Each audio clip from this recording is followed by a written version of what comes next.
वक्त खबर आ रही है बहराइच से जुड़ी हुई कि हिंसा के मुख्य आरोपी सरफराज और उसके सहयोगी तालिब का नेपाल सीमा के पास एनकाउंटर हुआ। दोनों को पैर में गोली लगी और अब वो अस्पताल में भर्ती हैं। तो ये दोनों इसमें आरोपी हैं। अभी सीधे चलते हैं हम आपको उत्तर प्रदेश में, और वहाँ समाजवादी पार्टी के नेता अखिलेश यादव इस मामले में अपनी प्रतिक्रिया दे रहे हैं। इसीलिए उन्होंने कहा कि जो लोग ये हत्याएं कर रहे हैं, एक दिन ऐसा आएगा जब इनके साथ कोई खड़ा नहीं होगा।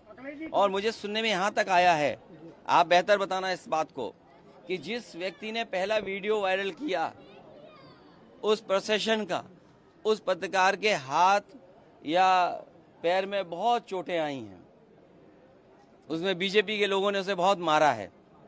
अगर बीजेपी के लोग पत्रकार को मार रहे हैं या बीजेपी के लोग पत्रकार को जेल भिजवा रहे झूठे मुकदमे में, तो समझिए क्या छिपा रहे हैं, कुछ तो छिपा रहे हैं ना। अरे मुख्यमंत्री जी से जो मिलाया हो उसे क्या मुआवजा, क्या नौकरी की बात करें हम।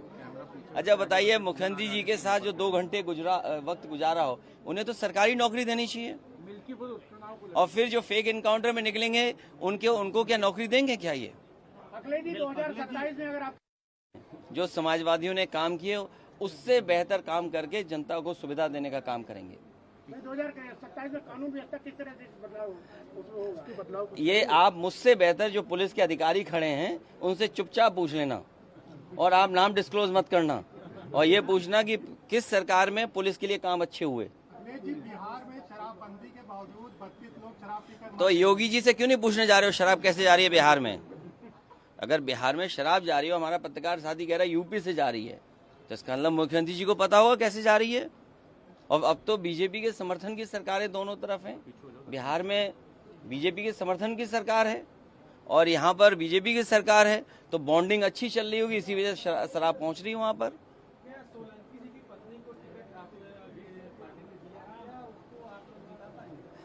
अगर आपको और कोई सुझाव देना हो तो बता दो। वो जीतेंगी, अच्छे वोटों से जीतेंगी। उन्हें भी झूठा फंसाया इसलिए कि वो मुस्लिम विधायक हैं।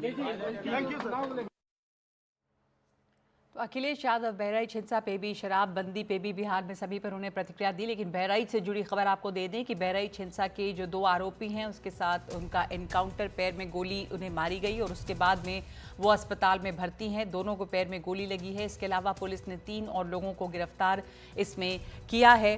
पुलिस के मुताबिक पुलिस पर फायरिंग करने के लिए सरफराज उर्फ तालिब उर्फ सबलू ने हत्या के हथियार को लोड करके रखा था। आत्मरक्षा में पुलिस ने फायरिंग की और दोनों को पैर में गोली लगी है।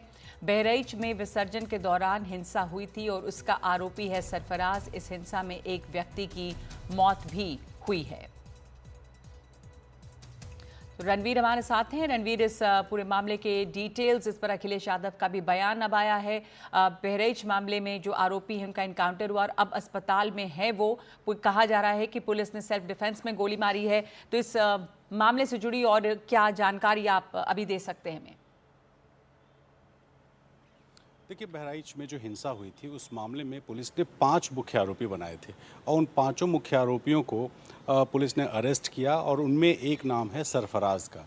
इसके अलावा तालिम है, तालिम के अलावा फ़हीम, हमीद और अफजल, ये 5 मुख्य आरोपी हैं। इनमें सरफराज और तालिम ये 2 ऐसे आरोपी हैं जिनकी निशानदेही पर हथियार बरामद करने के लिए पुलिस जब जा रही थी, इस बीच में जहां हथियार रखे हुए थे वो एक लाइसेंसी पिस्टल थी और एक अवैध असलहा था। और यहाँ जब इन्हें पता था कि वो दोनों असलहे लोडेड हैं, ऐसे में जैसे वो वहाँ पहुँचे, उन लोडेड हथियारों से इन्होंने पुलिस पर फायर करने की कोशिश की और सेल्फ डिफेंस में जब पुलिस की तरफ से फायर किया गया तो दोनों फायर इनके पैरों पर लगा और ये दोनों घायल हुए। रुपैडिया के आसपास का मामला है और वहाँ से नज़दीक में नानपारा का CSC है जहाँ उन्हें लाया गया इलाज के लिए और वहाँ डॉक्टर ने इनकी कंडीशन आउट ऑफ डेंजर बताई है। तो ऐसे में अब वो जिला अस्पताल रेफर किए जाएंगे, वहाँ पे इलाज होगा और इसके बाद पुलिस उनको अरेस्टिंग दिखा करके तस्वीरें भी दिखा रहे हैं रणवीर, अपने दर्शकों को बता दें एक बार कि जो तस्वीरें हैं वो उस जगह की तस्वीरें हैं जहाँ पर ये इनकाउंटर हुआ, यानी कि सरफराज और जो दूसरा आरोपी है उसके पैर पे गोली लगी। पुलिस ने सेल्फ डिफेंस में गोली मारी, ये पुलिस का कहना है। इस समय दोनों आरोपी जो हैं वो अस्पताल में हैं। तो बहराइच मामले में, बहराइच में जो हिंसा हुई थी उसमें आरोपी है सरफराज और दूसरा तालिब जो कि घायल है। पुलिस ने गिरफ्तार किया। और ये तस्वीर आप देख रहे हैं उस जगह की जहां पर ये एनकाउंटर हुआ है रणवीर। ये तस्वीरें हम दिखा रहे हैं रणवीर, तो ये जगह जो है वो नेपाल की सीमा से करीब है। जी बिल्कुल, नेपाल के रोपडिहा बॉर्डर के पास में है और वहाँ से नज़दीक है नानपारा। तो जब एनकाउंटर हुआ, एनकाउंटर में इन्हें गोली लगी और घायल अवस्था में इन्हें नानपारा लाया गया, जहाँ सीएससी में इनका इलाज चल रहा है। डॉक्टर ने बताया कि इनकी हालत अभी स्टेबल है और इनको जिला अस्पताल रेफ़र किया जाएगा। और इस बीच में जो ज़िले की एसपी हैं वृंदा शुक्ला, उन्होंने कहा है कि ये जो 5 मुख्य आरोपी हैं इनकी अरेस्टिंग हुई है और जल्द ही इन पर NSA यानी कि राष्ट्रीय सुरक्षा कानून के तहत मुकदमा दायर करके इन पर कार्रवाई की जाएगी। इस मामले में 10 से ज़्यादा FIR हुई, 50 से ज़्यादा गिरफ्तारियां हुई थी, लेकिन जो तलाश थी पुलिस को वो उनकी थी जो मुख्य आरोपी हैं। और इसमें सरफराज के ऊपर आरोप है कि उसने ही रामगोपाल मिश्रा के ऊपर फायर किया था, जिसकी वजह से रामगोपाल मिश्रा की मौत हुई और उसकी मौत की वजह से हिंसा हुई। ऐसे में जिस तरीके से ये घटना हुई है, उसके बाद पुलिस सरफराज, तालिम और जो बाकी 3 आरोपी थे, ये कुल 5 आरोपी थे, इनकी तलाश कर रही थी और इनको फिलहाल अब अरेस्ट कर लिया गया है। तो आगे इनकी निशानदेही पर कौन कौन इस पूरी हिंसा में शामिल था उनकी तलाश होगी, उनको अरेस्ट करने की कोशिश होगी। शुक्रिया आपका रणवीर। वो जगह ये दिखा रहे हैं हम जहाँ पर ये इनकाउंटर हुआ है और जो आरोपी हैं दोनों वो घायल हैं और अस्पताल में हैं, जिसमें इसका नाम है सरफराज और तालिब। और ये बहराइच की घटना है जहाँ दुर्गा विसर्जन के वक्त में हिंसा हुई थी, उसके बाद हिंसा हुई और जो हिंसा में आरोपी हैं इनमें से 5 आरोपी का नाम है, इनमें से 2 इस समय घायल हैं और अस्पताल में इन्हें भर्ती कराया गया है।